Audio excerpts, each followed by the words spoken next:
नमस्कार, मैं हूं तनु शर्मा। सनातनी आवाज़ में आप सबका स्वागत है। आज का विषय है हनुमान जी और निष्काम कर्म योग। भगवद गीता में श्री कृष्ण ने अर्जुन को कर्म योग का उपदेश देते हुए कहा, कर्मण्येवाधिकारस्ते मा फलेषु कदाचन। अर्थात तुम्हारा अधिकार केवल कर्म करने में है, फल की चिंता मत करो।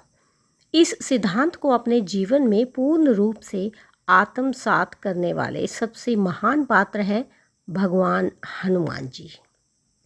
वे निष्काम कर्म योग के जीवंत प्रतीक हैं। हनुमान जी का संपूर्ण जीवन श्री राम की सेवा में समर्पित रहा। उन्होंने कभी भी अपने लिए किसी पुरस्कार या मान सम्मान की इच्छा नहीं की। माता सीता की खोज के लिए समुद्र पार करना, लंका जलाना, लक्ष्मण के लिए संजीवनी लाना, इन सब कार्यों में उनका लक्ष्य केवल श्री राम की सेवा था, न कि व्यक्तिगत उपलब्धि। जब श्री राम ने कहा कि हनुमान, तुम जैसा भक्त कोई नहीं, तब हनुमान जी ने नम्रता से कहा, प्रभु, मैं केवल आपका दास हूँ। जो कुछ भी किया वह आपकी कृपा से ही संभव हुआ। ये कथन स्पष्ट करता है कि हनुमान जी किसी कार्य का श्रेय स्वयं नहीं लेते। यही है निष्काम भाव। कर्मयोग का अर्थ है बिना फल की इच्छा के अपना कर्तव्य करना।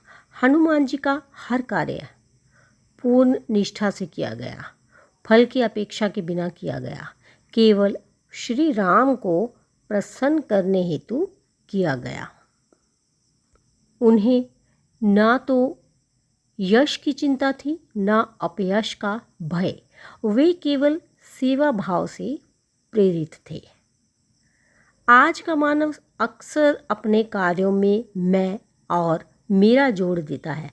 हनुमान जी हमें सिखाते हैं कि यदि हम निष्काम भाव से कार्य करें, अपने कर्तव्यों को भगवान की सेवा समझकर करें, तो हम भी मानसिक शांति, आत्मिक संतुलन और सच्ची सफलता प्राप्त कर सकते हैं।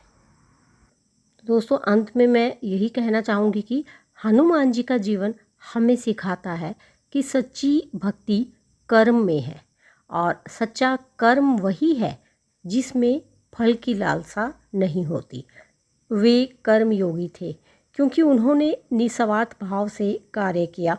आज यदि हम हनुमान जी के जैसे निष्काम कर्म योगी बन सके, तो हमारा जीवन भी दिव्यता की ओर अग्रसर हो सकता है।